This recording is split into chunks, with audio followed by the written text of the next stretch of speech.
I think today we came here obviously hoping that the application would be kicked out, but actually we've had a fair result in that the application has now been deferred, and as a consequence of that we'll be back here again.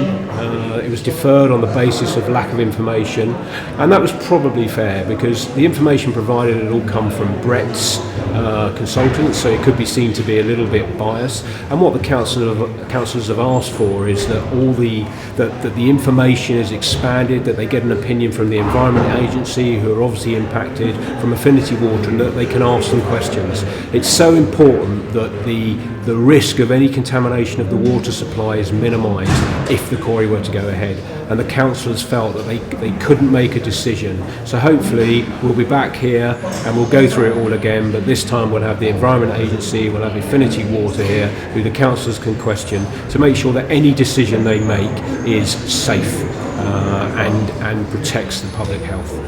At least they have deferred their decision. Which actually, in fairness, given that the Environment Agency didn't turn up and Affinity Water didn't turn up, and the bromate plume was never mentioned in January 2017, even though they should have known about it.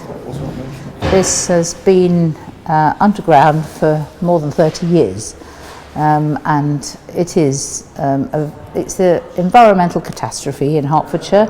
But the problem is this quarry could really exacerbate the catastrophe, and it is dangerous. We've had an expert hydrogeologist actually demonstrate the risks in which boreholes are already contaminated with bromide and bromate on the quarry site, and how their drawdown effect would then risk pulling it right across the quarry into the water sources that at the moment are uncontaminated and clean, going to Rostock and Tittenhanger.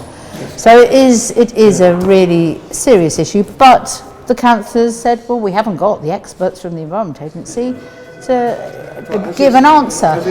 So it's been deferred. It won't be till March now. What would you like to see? Well, yes. Well, obviously I have now found an independent hydrogeologist, and hopefully, I mean, at the short notice that happened, he couldn't come today, but he probably could come in March. You could ask him to come. Definitely. I mean, he's a an academic from Strathclyde and Birmingham, and he's already looked at the data.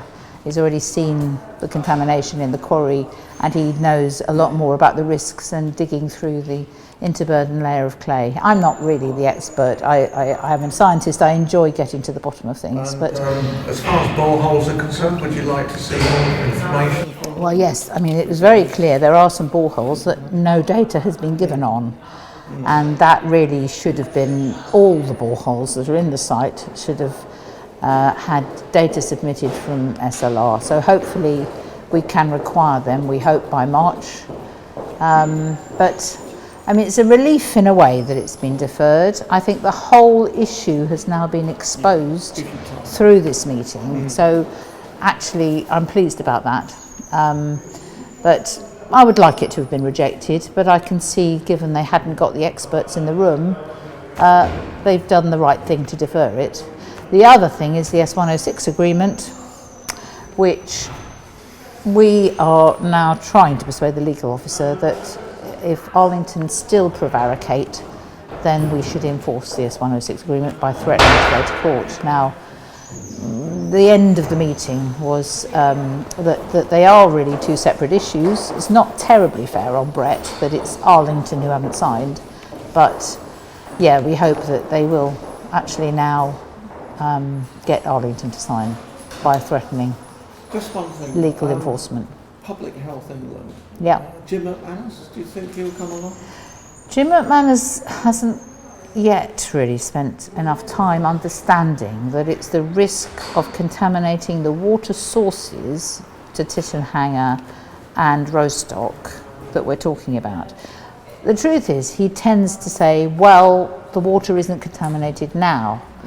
I have a problem in that he has said he'd like to look at the past, and so far we haven't had the right analysis done of people that drank the water prior to 2003 in Hatfield who now appear to have raised levels of renal and thyroid pathology. That is very serious. Now, that is historic, but it should be known.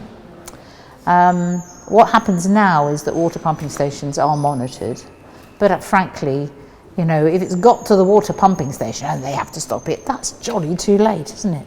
Yes. We need to stop, you know, we need to stop it getting into the water sources to start with. We can't afford to lose Tittenhanger and Rostock. We can't. No. So that's really the issue.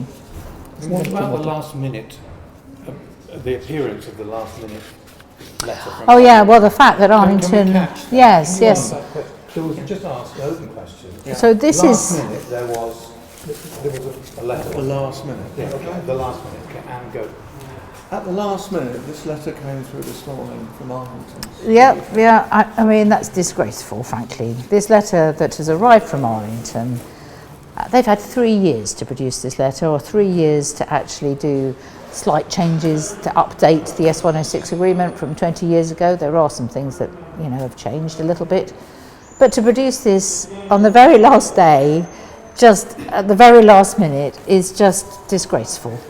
And the nature of this letter was to try to say they wouldn't sign it unless the quarry was passed today. S106 is a legal agreement that can be legally enforced, but obviously, you know, it's taxpayers' money. Normally, councils don't go to court.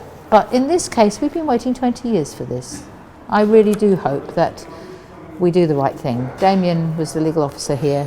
That was the end of the meeting, what we then discussed as to how to make sure Arlington really do sign when, you know, we've been waiting 20 years for this and they appear to be just playing fast and loose with the laws of our councils. We want it done now. And we need it done now. I'd just like being on the point about St Albans Road West. In the last 4 weeks, there have been 2 serious accidents there. Nobody seems to be bothered about it at all. I also think that the local authority would come down and inspect the actual situation there. That's all I want to say, really.